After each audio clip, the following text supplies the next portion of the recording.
থাকতে চাই, কিন্তু প্রশ্ন তুলে দিলাম, চোখে তো দেখা যায় না। আর আমার কথা যেটা বুঝাইতেছি সত্য এটাই, বস্তু আসলে মানুষ সুখী হয় না।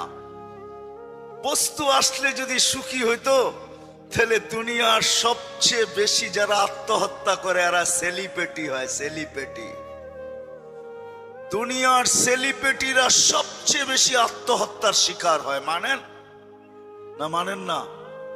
মনে হয় মানেন না। মানেন? অনেকে মানে না। চলেন আমার সাথে, আমি দেখায় দিই। সবচেয়ে বেশি অশান্তিতে ফিল করে যারা দুনিয়ার সবচেয়ে বেশি সেলিব্রিটি হয়, এরা অশান্তি সবচেয়ে বেশি ফিল করে। নাইলে নিজের পিস্তল নিজের মাথায় কেন লাগতো? মনে হয় বুঝাইতে পারি না, ঠিক না? তাইলে নিজের টাকার কিনা রশি নিজের গলায় কেন লাগতো?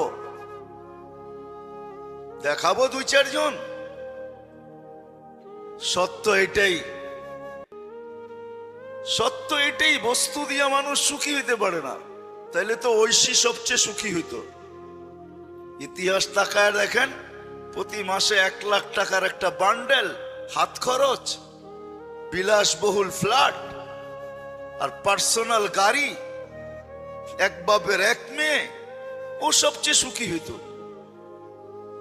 ও তো সুখী না বিদায় ভাবছে মা বাবাকে শেষ করে দিলেই মনে হয় আমি সুখী হব, আই এম হ্যাপি, ঠিক না?